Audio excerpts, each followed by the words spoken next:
All right, so I think we got to talk about war. We got to talk about war and what we're doing. So what you got to do is you got to go full offense. You have to go full on offense now, or spend a lot of money to mess around with defense. There's two ways to go, and there's a lot of problems with both ways. So I've been talking to my alliance all day today, and we've been trying to figure out what we can do to deal with this new war meta. I was saying earlier that we had a war, Monday's war. I have to apologize to the alliance that we fought. We were in no way prepared to handle it. We had our heads clear up our ass. It became apparent almost immediately that we didn't know what the fuck we were doing in this war meta, and we had no business even trying. So I apologize. Usually I try to know my alliance and project the proper image of what we can do to the alliance that we're fighting against. My assumption is that we would clap their ass. My assumption was wrong. I do apologize. You see, it no longer matters that you can wake up early. Here in the House of MSF, one of our main advantages in war is that we are all people in the Eastern Standard Time Zone, for the most behalf, that can wake up early in the morning, which was great back in the old war meta, right? It meant that you could win a war. You could maybe be a little slow at the start, as long as you kept your fails low, and then you could wake up in the morning and win, right? Okay. Now you can no longer do that. Now you can no longer do that. What you have to do now is you all have to be on at the start, and not just a few people. Before you used to have 8 people on at the start, and you were okay. Because when you go to attack a room, when you go to do one side of a room, there used to be 8 spots to attack. Or no, I'm sorry, 2 spots to attack. And when you were double opening, if you were fully clearing a room, there would be 4 spots open to attack. So if you had 8 people on, that's 4 people attacking, 4 people on standby. You had some coverage in case they didn't have the right teams. It was about enough. 8 people on was about enough. And quite honestly, that's about all we can do. You know, out of 24 people, we only really have 8 on at a time. Some alliances can have all 24 on at a time. You've recruited for that. You have people that work that way. That's great. Oh yeah, Shelling's going to come back in a big way. I think so, Ren 7. It's not a bad idea. I mean, we'll just lose. It doesn't matter. Who gives a shit? But yeah, no, people are going to shell for sure. That'll happen. So now, with 10 rooms open, 4 possible attacks, right? On each side, you can have 8 going at a time. You need to have 8 people on and then 8 more to kind of fill in the gaps in case they don't have a team. You need 16 people on. 16. From 8 to 16. This is impossible without recruiting. So that we're seeing these Voltron alliances. This is an OG alliance. Like this alliance, I believe for the most behalf, is the same alliance that they have been for a long time. These alliances are the ones that are getting fucked up by these changes. That recruited maybe for the old way war was, or recruited for raids. But these new war alliances that we're seeing with low power, because they're new players who are just really into war and are able to commit to being, maybe they're not in Eastern Standard Time, because I'm telling you, if you look at these times in Eastern Standard Time, these times fucking suck. 9 p.m., 3 a.m., 9 a.m., or 3 p.m. for Eastern Standard Time. All of those are bad times. None of those are good. There's no one in my alliance that is like, oh yeah, all these other times are viable. The only time that's like viable for my alliance is right now, 9 p.m. Eastern Standard Time, is the only time that we can really have war. It's really the only option. We've found that hardcore war alliances are going to Zone 4. A lot of them have gone to Zone 4 with low power and big trophies. Have gone to Zone 4. That seems to be where a lot of really hardcore war alliances have gone. And that's great. I wish they all would fucking go there. Get the fuck away from me. All right. We're going to security. Yep, here we go. Let's see if I can do something in security. Oh, there's nothing too exciting in here. I'll fight this Pimtech. Why not? Let's see. I think we'll just do some Ultron on Pimtech. That's what I've been doing these days. So you need more war offense, team. You got to be full offense now. Fully offensive. You got to take shit you normally had on defense and put it on offense. Or else you're going to run out. The other option is to have huge teams on war defense and spend a lot of resources on them and probably screw yourself up in the long run or end up spending a lot of money. I don't really know any other way to do it.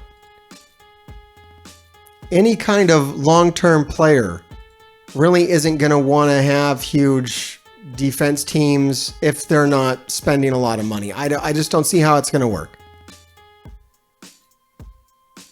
The value really isn't there. All right, I don't think he's going to get a kill. It's usually better when Yellow Jacket gets a kill. I don't like Ultron being stunned. That doesn't make me happy, but we'll do Minerva's attack here. I think we're going to be fine just because of how much of a punch down this is. I don't love the way this is going. I do like this here where Hydra Guard gets taunt. And then if Ultron can get himself a kill, that taunt will be extended. Man, I'm getting tore up. We got a revive, which is nice. Of course, Hydra Guard doesn't get an extension on his taunt if he's dead. That actually really hurts the taunt chance. Here, I gotta slow this down because I don't want to waste Ultron's. Actually, I don't think it matters. I think I have to. You always want to use the ult on Ultron even if it fails because it gives him energy back. Okay, we're going to spawn bots. We're going to be just fine. It's just an ugly attack. Just an ugly attack. Well, we got this going on here. Mr. Hartgrave's stream I can watch while I'm working. Love from Australia. I love all my Australian fans. Thank you. Thank you so much for dropping in.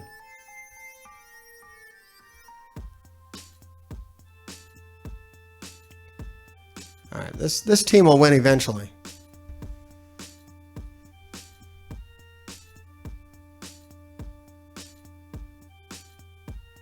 Yeah, Valgrath. Pretty much every time they make a change, it's really bad. It's never good. Never good. Very rarely. Oh boy. It's a damn headache most of the time.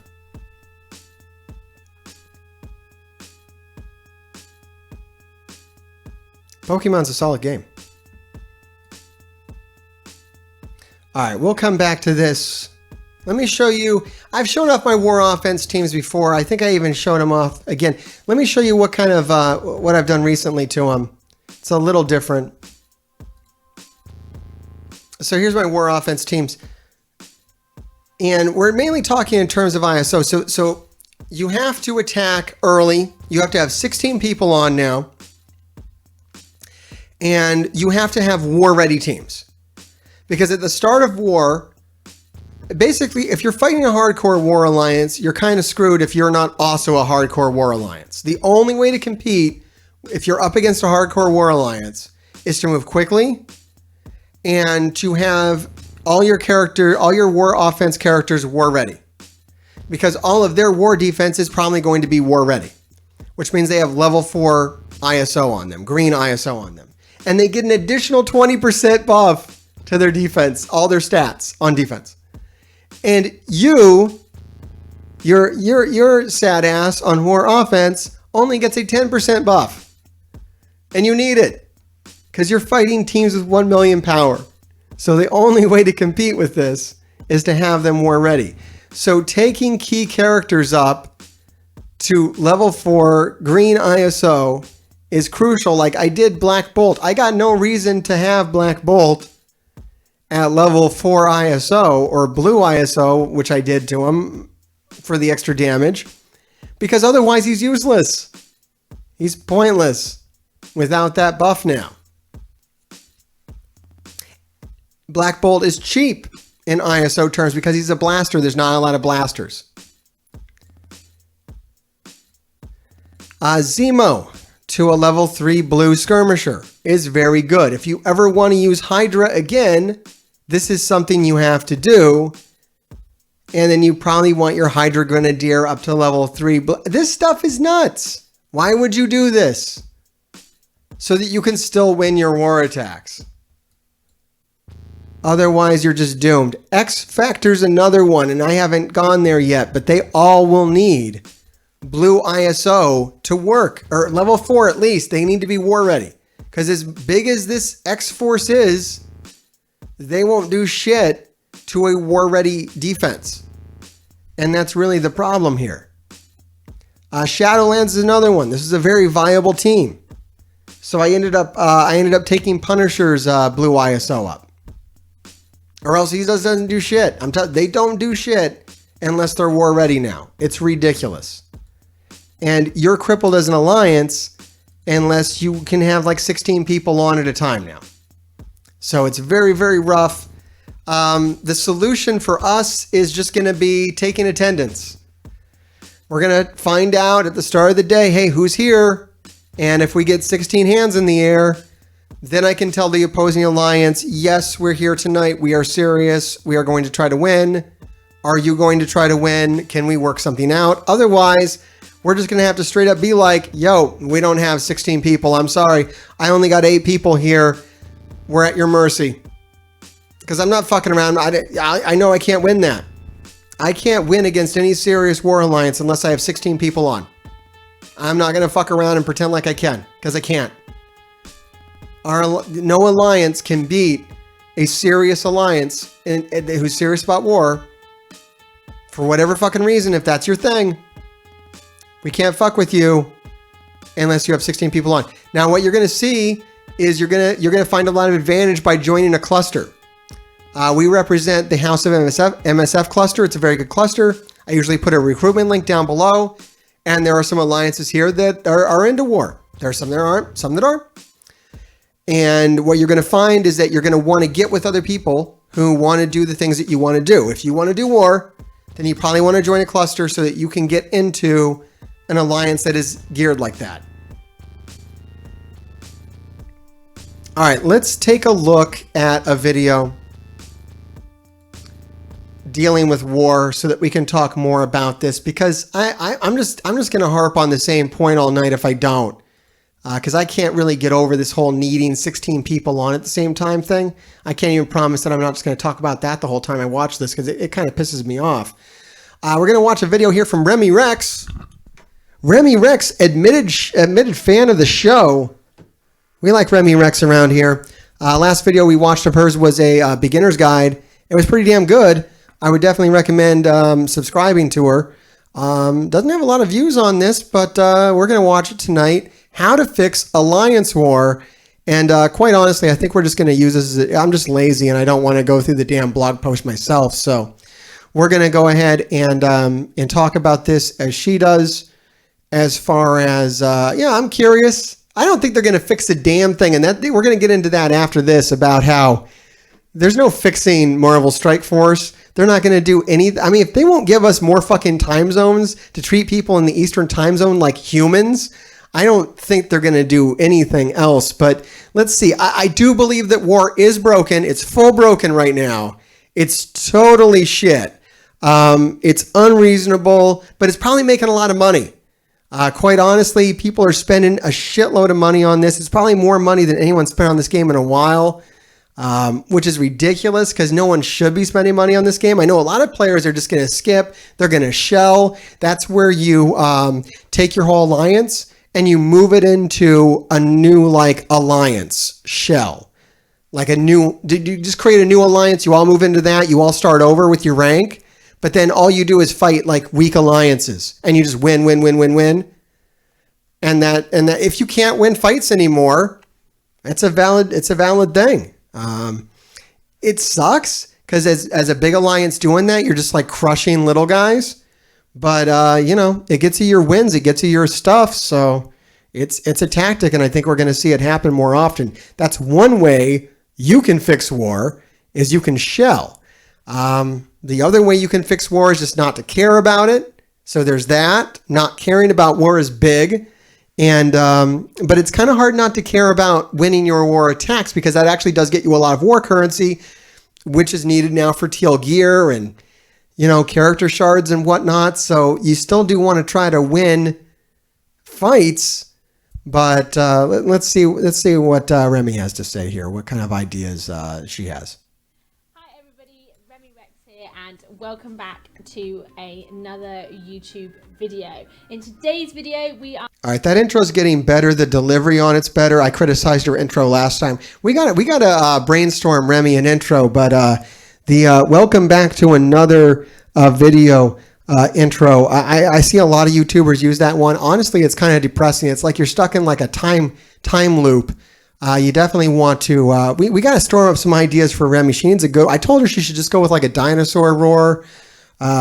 You can get creative with it. I like to be entirely random sometimes and just say the weirdest shit possible. That's also a valid tactic. We got a raid from Mobile Gamer here. How does Mobile Gamer start videos? I think it just the live at 5. That's a great intro. Or just saying random crap is good. You don't have to make sense. It's YouTube. Just be weird. I would say weird things. I would really embrace the strangeness of the platform. Having a look at Alliance War and what I think you could personally do, or what Scopely could do in order to make Alliance War a lot better. All right, Scopely has no interest in making Alliance War better. That's the first problem that we're having. I get that we all think that they should, and you know, there's also a school of thought thinking that if you make the game better, that it will cause people to spend more money. Which is kind of true, but it also requires like effort, which they kind of hate. Scopely's a very fucking lazy company, and they treat its players like shit, and they treat its envoys like shit. They treat its content creators like shit. They just treat everybody like shit. So they're not really into making things better. But let's hear out the ideas, because you know, ideas are fun. We can have fun. We're capable of having fun on the Mr. Heartgrave channel. It's true. Another way to have fun is to subscribe to me with Twitch Prime. With your Prime subscription, you get a free subscription to a Twitch streamer of your choice. If you choose Mr. Heartgrave, you wouldn't have had to have watched that ad that just played. There's a tip. All right, here we go.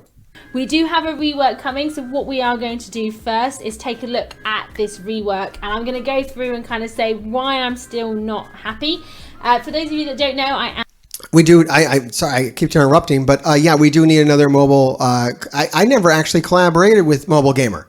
Zemo did a video. He did a video with that prick Zemo, but never did a video with me. Mobile, hit me up. You can friend me now. I unblocked myself. Don't abuse that, people. I'm not everybody's friend. I need to be friend with Mobile Gamer, and then I got to turn it off again. But then I'll turn it back on again. I have no boundaries. I should establish some boundaries. I'm an alliance leader. I have been leading for about 18 months now, and I do lead on war. And oh shit, Remy's a leader now. Congratulations on the promotion to the most thankless job in all of Marvel Strike Force.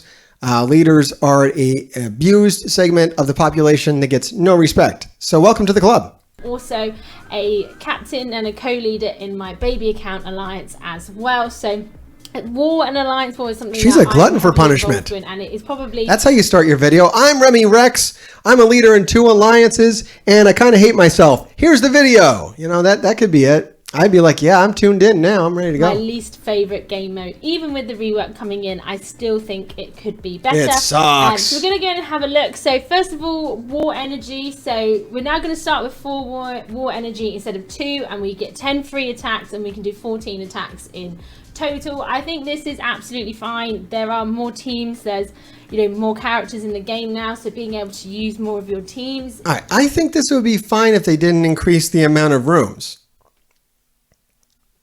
Is that right? Is that true? Okay, maybe this would be all right if they increased the amount of rooms but didn't. I don't know, man. It's like when you start fucking with, it's like Jenga blocks, right? And war was working and designed to work in a certain way that wasn't the fucking worst. It was pretty bad, but it wasn't like the fucking worst.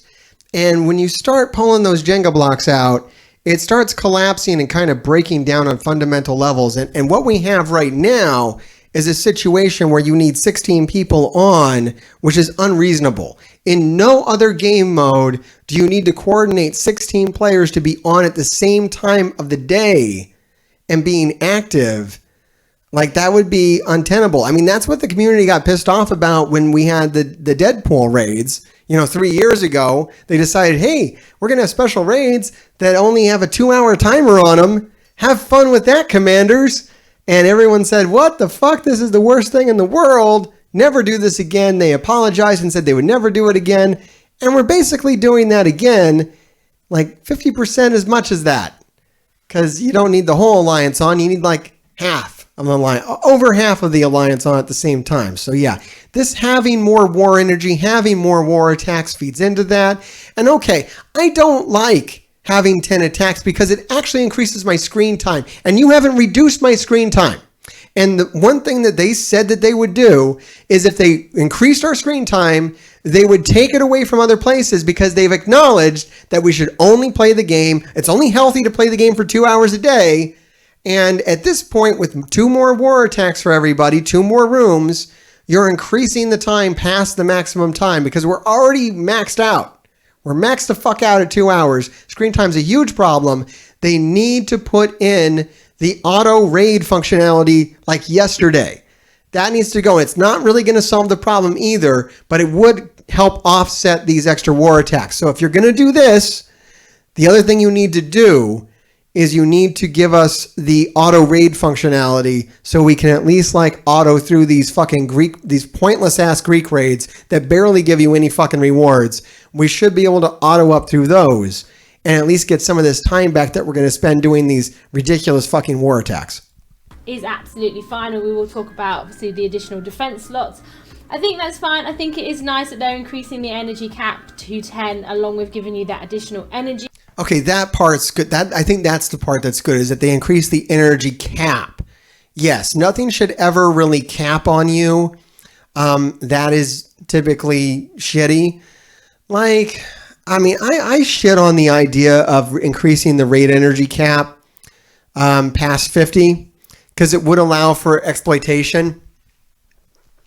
But really, it would be a friendlier game if the war energy cap was at 100 so that you could save up all your raid energy, and then just because most of the raids have like 10 nodes, and then you could just do your 10 nodes and be done whenever the fuck you wanted to.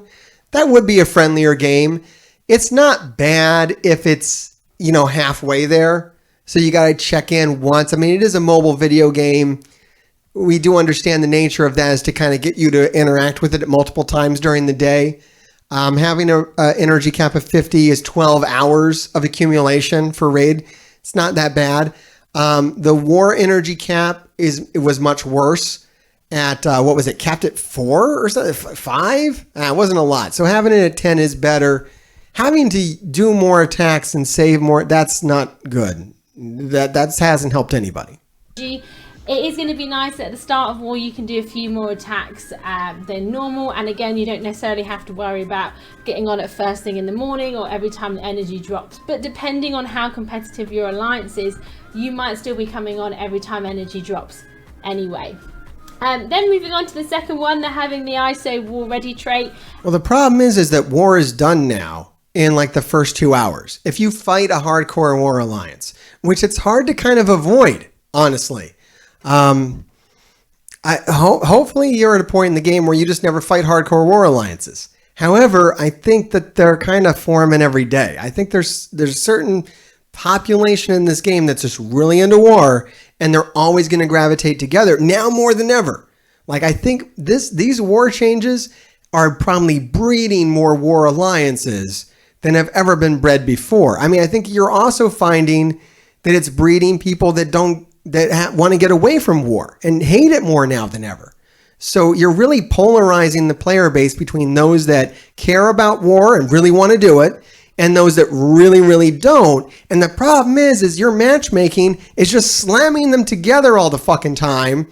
So you can't avoid these kinky war motherfuckers. They're putting them in your face and you can't get away from them. So to deal with that, to still win your war fights, they're pressuring you, the non-caring war person or alliance, into being more hardcore about war and knowing that if you don't win your fights in the first like 2-3 hours, you're going to be screwed for the entire war because, and we're going to get to it here. Let's get to it when we talk about the room updates, but it kind of ties into this war ready thing. It ties into the room updates. It's a whole cascading effect, a whole waterfall of shit that has come out of this update.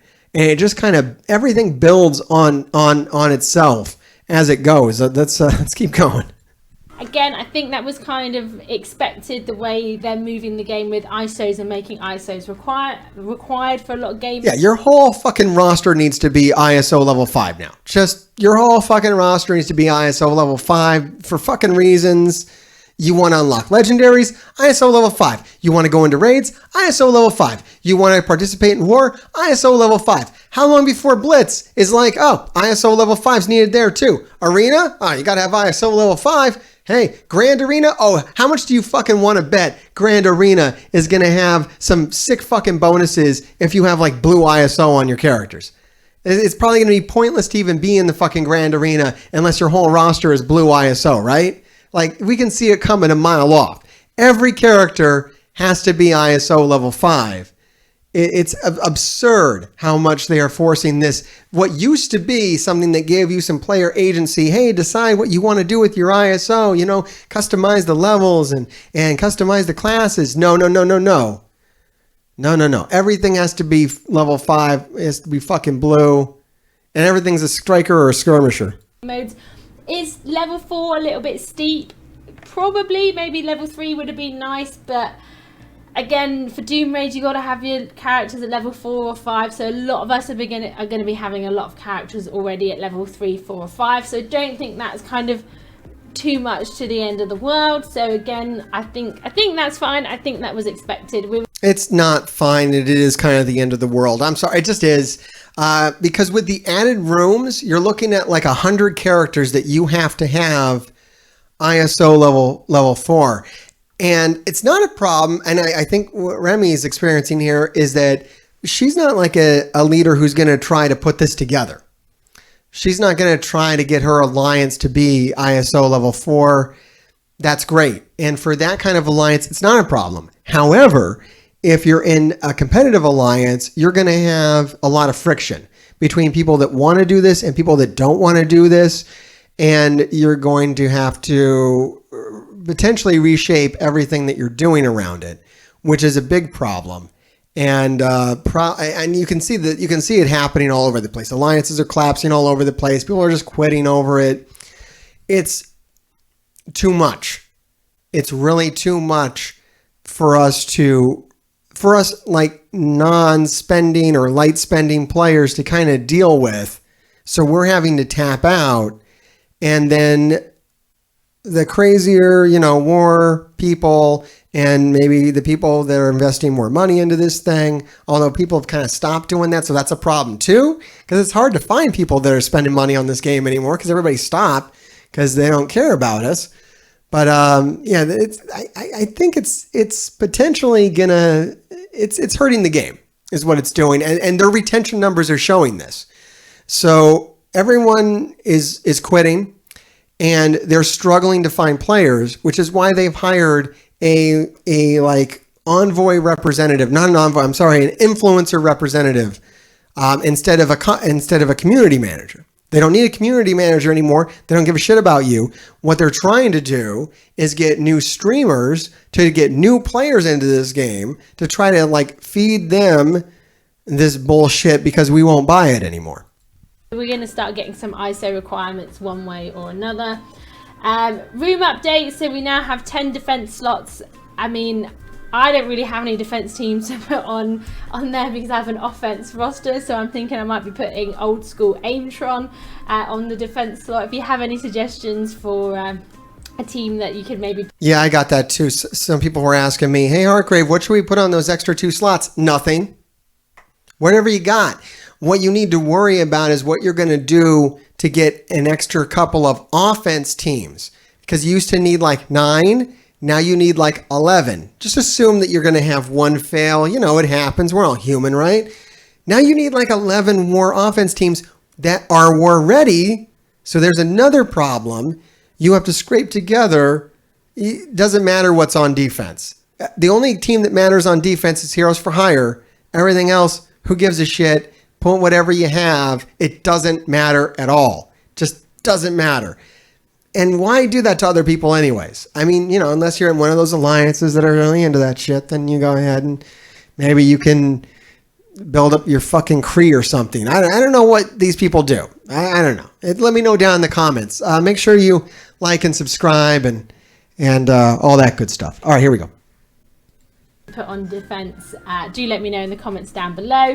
And I am worried about this because how do I know when maintenance is going to finish? Are you going to tell me? Am I going to be able to fit it in?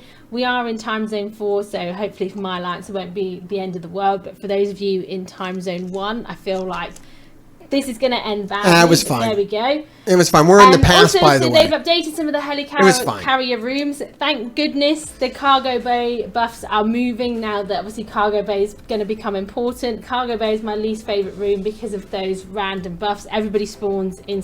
But now it's on the bridge though, Remy. It didn't really go anywhere. The bridge now has it. So this is really bad. And this is, I wasn't able to tell how bad this was from the blog.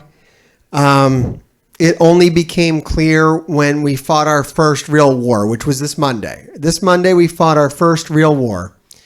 And it became clear that this system that they've developed, where there are now 3 war defense rooms and 2 war offense rooms, is horribly flawed, because what you have here is a system where you are basically always going to be fighting against 1 war defense room up when you have both of your offense rooms down, unless you're lucky. So there's more of and this is why it's so important to have 16 people now on to try to win wars, or try to be competitive, or just try to win fights. Like, fuck winning wars, okay? Nobody gives a shit about that. Winning fights becomes incredibly hard when you still have a war defense room up and you're still looking at massive war defense teams when you have no war offense. This should have been equal. They should have I think here's what we could have done to fix it, Remy, is we could have taken away the 10 random positive effects room altogether and make bridge the war offense room and leave hangar the fuck alone. By putting the war offense buffs on the hangar and doubling that up and having only 2 war offense rooms, you have forever stacked the deck against any alliance that doesn't have like 16 people on when war starts, which is literally fucking impossible for like an Eastern time zone based alliance, which is what I have. We recruited here to have a bunch of people on the East Coast. Fuck me. You have to either, I've said this famously, you have to either be a fucking vampire or unemployed to deal with these time zones in the Eastern Standard Time Zone. So you are fucked, because there are 3 war defense rooms and 2 war offense rooms. This math doesn't work. Yeah, everybody who's angry here, a lot of my fans are Eastern Time Zone. We are the most pissed off people because we're treated like shit. If we just had a time zone that made sense, this wouldn't be as bad. I don't mind getting war done in 2 hours. That's great. I'd be happy to get war done within 2 hours. I'm pretty sure that if war started at 5 o'clock, I could get most of my alliance on for 2 hours, like people can do in the fucking Pacific time zone. People on the fucking West Coast have that courtesy. People on the East Coast don't. So fuck us, I guess, you know? And fuck us even more that there are 3 war fucking defense rooms now and 2 war offense rooms. So unless you're moving very, very fast, you are always going to be fighting against at least 1 war defense room up with both of your war offense rooms down. And if you're not built for that, you're screwed. You're just fucking screwed if you're not. I mean, the last war we fought, 80 million punch down. I'm not fucking proud. I'll let you know. 80 million punch down. Got our ass handed to us because they invested in all their war defense teams and offense teams. I think they had a decent amount of fails on us, but we had way more on them. We just don't have this shit built. We're all focused on raids here. I made a decided effort to focus on. We're doing very well in raids, which is more rewards. So I feel pretty valid in that decision still. But this is broken bad. Like, it just doesn't make any sense why it would be okay to have more war defense rooms than there are offense rooms, because it's just lopsided in design. The whole thing is lopsided in design as far as how many people you need on, as far as how many rooms there are, the war ready situation. It's ridiculous. It's really fucked up. Stealth with immunity, and it ruins everything for you. And then you've obviously got the it's still there, Remy, boosts for your war ready characters, and obviously this is going to make hangar absolutely even more important. It's going to make cargo bay really important. All right, little secret, hangar has always been more important than armory, but yeah, like quadrupling more now. And yeah, don't forget the cargo bay is a global buff room and very important. I don't think it's more important than med bay or barracks, but you definitely don't want to skip it. And if you're not a hardcore war alliance, and probably even if you are, you want to ignore those war offense rooms and you want to go after the defense rooms. I mean, if you're really hardcore about war and you don't mind, if you have the war offense teams maxed out, and we're talking about serious money right here, by the way. So I don't even think my fucking audience is these people. So you know what? Go watch someone else's video if you want to know what the fuck to do if you're crazy into war offense. Leave the goddamn war offense rooms alone and just worry about winning your attacks. Okay, that's what I'm going to tell my audience. If you give a shit about war, you need to talk to somebody else. I don't have your answers. I know what you should do, but I'm not going to tell you. No, I'm not going to help you. So it's going to make bridge a real pain, which, considering it's worth 200 points, absolutely, I'm not complaining about this. I think that's fine. But yeah, what we're doing is we're skipping war offense. If we run into the armory or hangar, fuck it. We move around it. We just have to take care of those defense rooms. Because if you go past a certain amount of fails, you're just screwed anyways. So just try to win your goddamn fights. That's what I told my alliance today. After looking at this for like hours and trying to work a way around it, like, can we get more people on? Can we switch time zones? Can we do this? Can we do that? Nope. Just try to win your fights. Okay, people? Just try to win your fights. We'll try to take down the war defense rooms and just win the goddamn fights, because that's all you can do. That's, at the end of the day, you're going to lose a lot of wars, but maybe you can win some fights. Who the fuck knows? Good luck. Attack. So again, you'll be able to do more full boosts, offense, which I think again is fine if you want to use your blitz credits on that. I mean, is anybody buying anything in the blitz store at the moment? Probably not. So that's fine. Being able to attack up to 4 teams at once. Again, I actually think this is a really great thing, because again, it gives you some flexibility. It means that okay, I understand why people think this is positive, and in a way it is. If you're too not hardcore, like right now, when we're in the war that we're in right now, it's great because we've agreed that, hey, we're gonna let you have the win. You're if you work it out ahead of time, who's gonna have the win? Then it's great to have all the extra flexibility, right? That's great. All the extra attacks, and you can attack extra times. Multiple people can attack at the same time. That's great. However, against a hardcore war alliance, you are screwed. Totally screwed. Because they can just come out the gate. They can rip open your helicarrier, destroy your war offense rooms, and have you fighting against 3 war defense rooms, which is what happened to us, man. We just got bent the fuck over.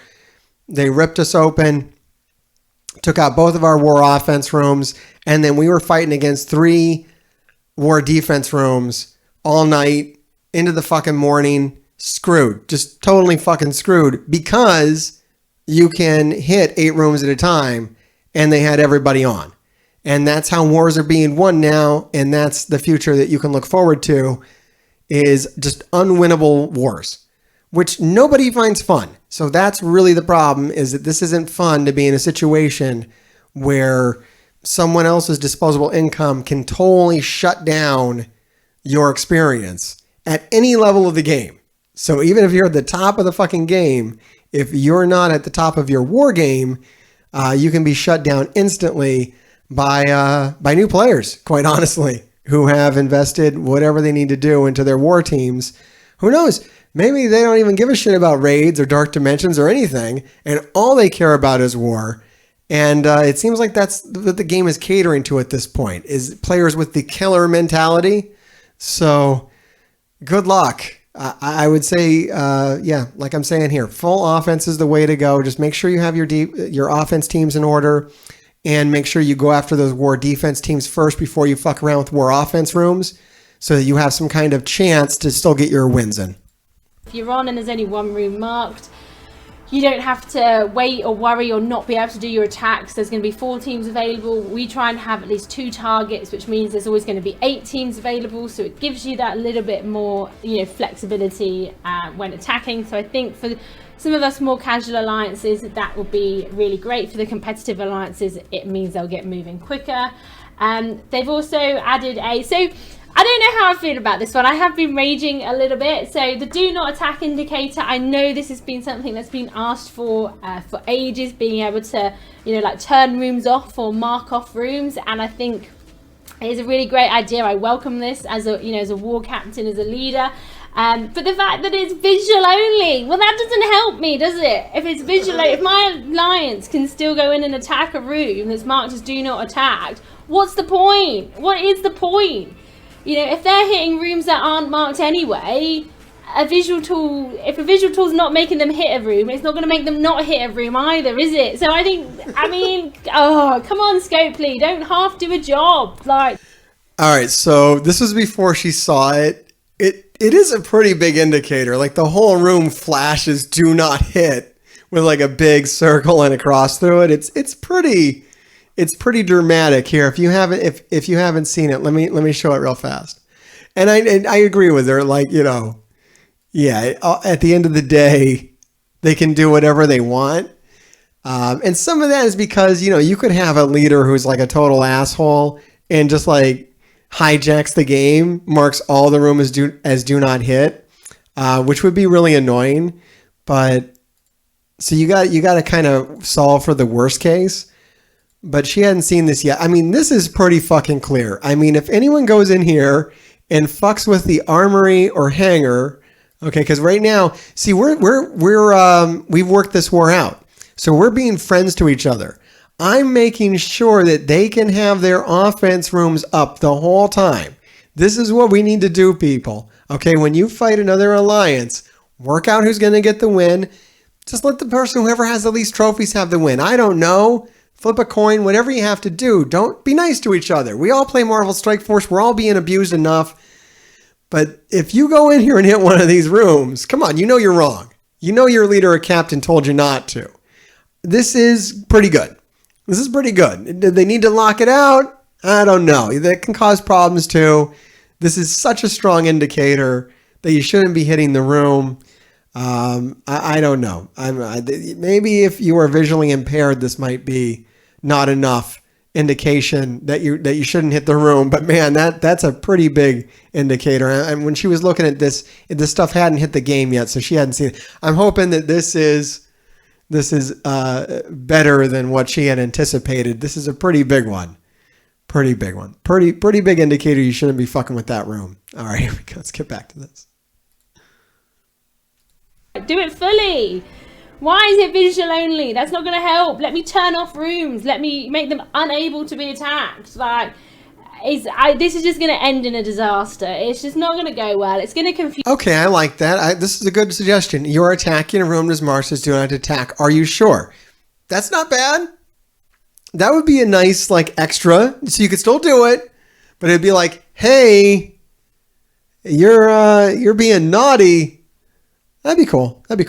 confuse people. It's going to confuse beginner alliances. I am actually really worried for my beginner alliance that people are either going to not understand, or they think it also means that you can attack because it'll be marked and you can attack it. So I am really worried about this the more I think about it, and visual only just doesn't help me. Does not help me at all.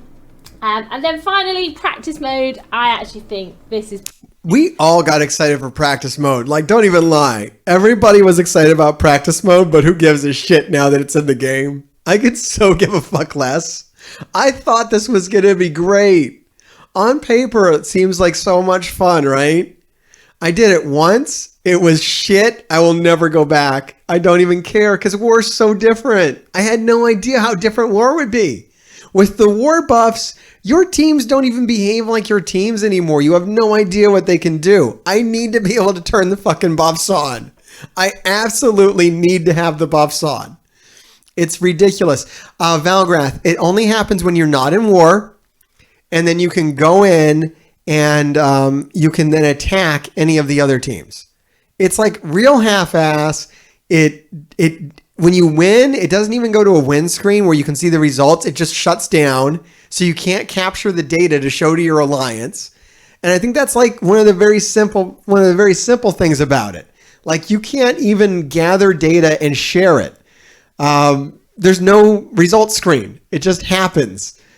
It's ridiculous. It's really, really shitty. It's really poorly implemented. It should have been a win, but it's just not. It's just not good enough, and it wouldn't take very much to fix it. This is one thing that maybe they can fix. I don't know if they will.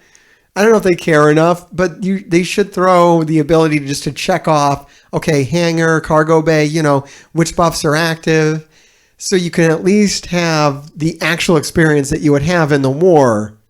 So I would like to show you what happens if I go into a room with no offense buffs and all three defense buffs active, and show you how fucked up that room is going to be. That would be great, but I can't show you that. All I can show you is what it becomes is like a shitty blitz simulator. And so shit you already know. And I guess the war buffs are active, so that's one thing, but without all the room buffs and shit, it's not even relevant information that you can gather from it. It sucks. This is pretty good.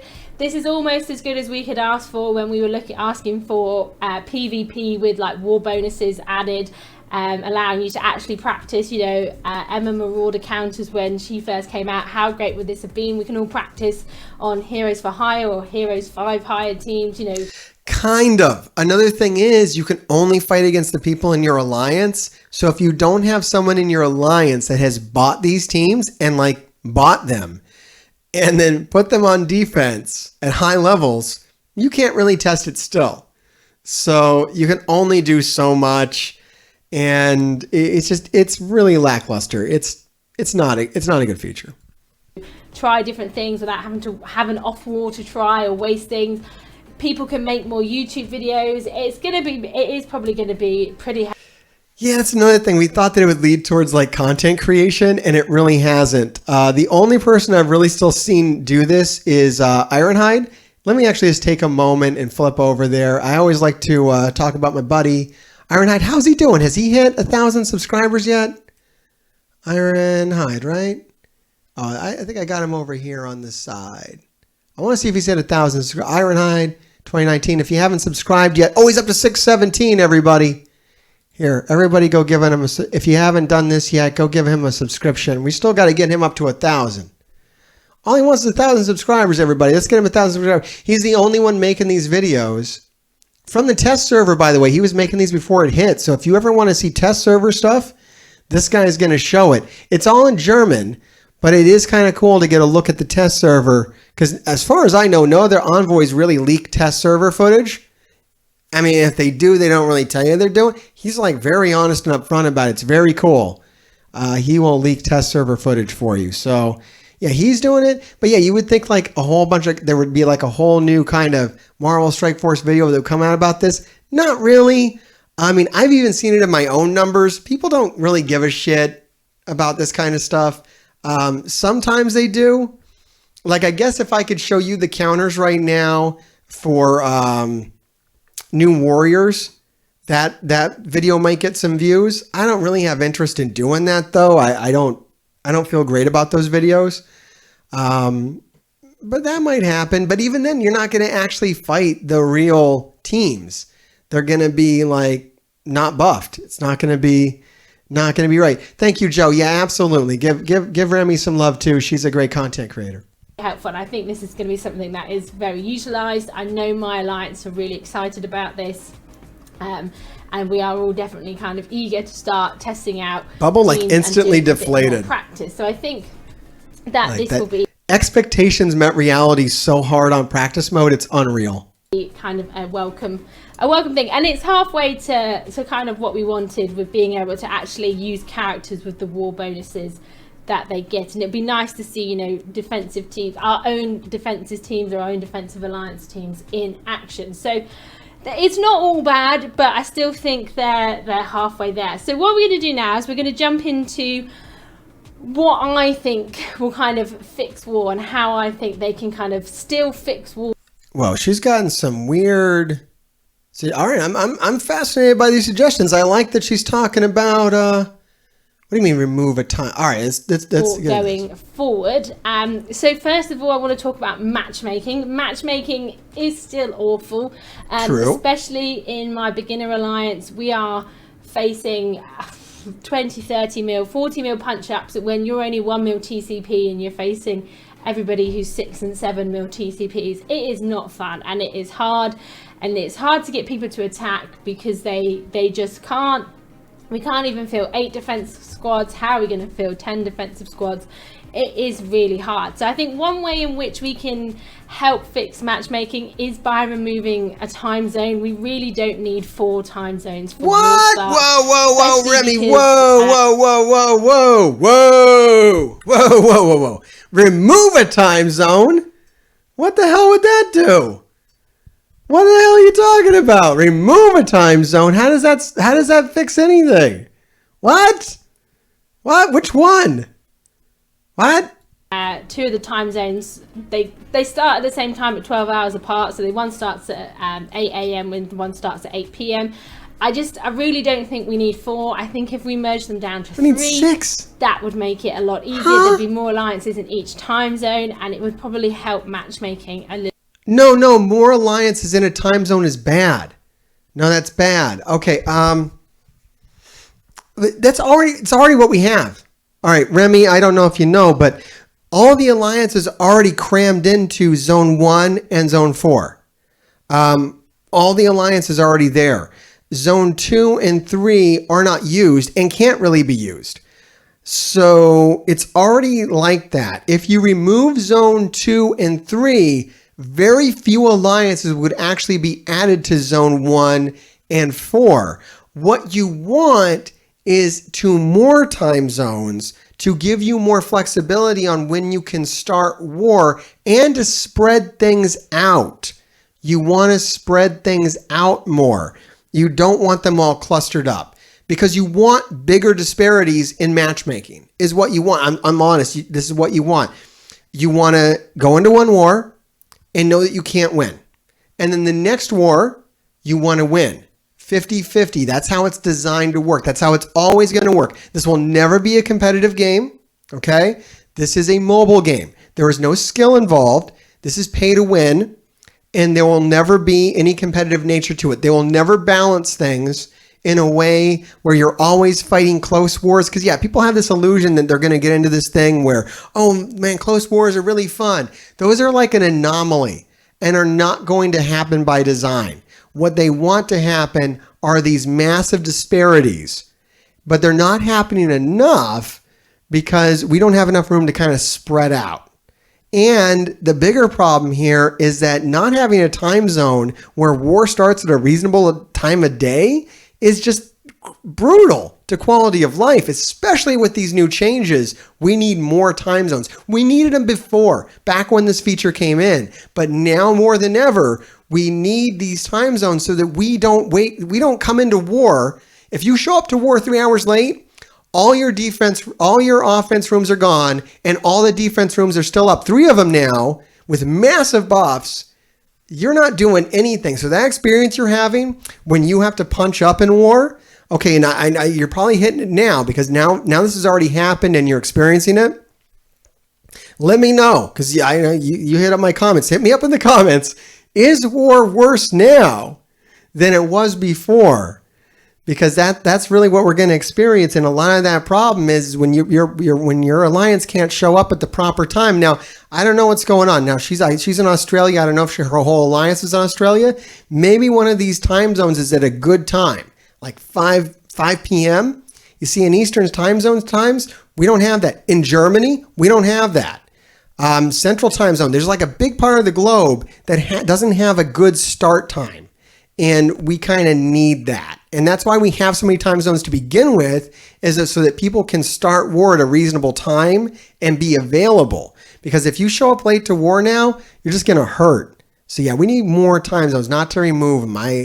That would be I think it would really make matchmaking worse. If that's possible, I think it would be worse. I don't think it would be better. A little bit more. And I also think individual TCP needs to be taken into account as well, rather than just looking at alliance TCP. If an alliance has a varied TCP, then they should face another alliance that has a varied TCP. And I really think they could do a little bit more work into making. All right, I think what they should do is, I don't know if I agree with that either, because I'm in an alliance that's top 20 for TCP. None of it's in our war teams. If you want to match alliances on war defense TCP, that could be cool. I think what would need to be done is just use the damn trophy system. Just use the trophy system. Alliances that win more should fight other alliances that win more. And alliances that lose more and have less trophies should fight other alliances that lose more and have less trophies. Just let us be together. Like I said, though, this won't happen because the whole name of the game is these massive disparities. This is not a competitive mode. Matchmaking will never be good. It will always be bad, sadly. Kind of matchmaking a little bit better and a little bit player friendly. I am going to be doing a video on how to kind of fix alliance recruitment and why it really sucks being so stuck in an alliance and tied to an alliance to make gameplay kind of effective or competitive or really good. Yeah, I know other games do alliances better, and I really do kind of, I never intended to get into such like intense alliances I have over the lifetime of this game. It really does seem like a lot to ask when you get into that. Just to go down the rest of these here. So rewards weighted more on participation. That would be nice. They're already kind of there, but if you kind of took it out of the win, the more you can take rewards out of the wins and losses, the better in my mind. Season rewards individually ranked instead of as an alliance. That's interesting. Yeah, that could be good. The better you do, the more attacks you win, the better the season rewards are.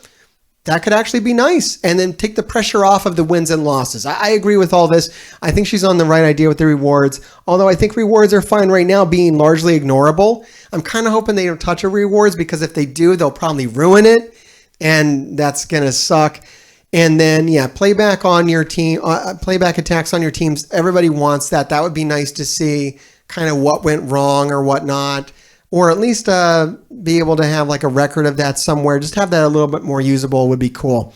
All right, Remy, thank you so much. Didn't mean to jump on you there about the time zones, but yeah, I really do feel strongly that we do need multiple time zones.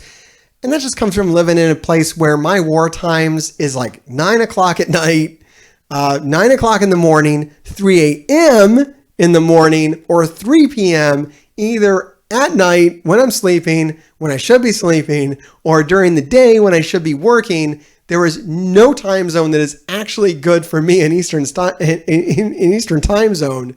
I know there's a lot of other places in the world that is like that as well. Let me know down in the comments how you've been screwed over by the time zones in this game and what time you would like to start war. You can trust me. I'm Mr. Hartgrave, Gravediggers. Keep digging.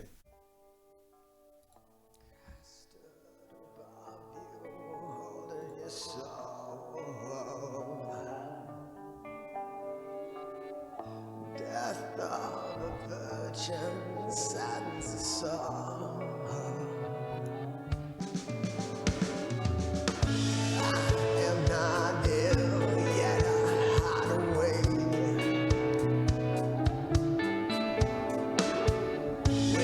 slide us down. I get that way.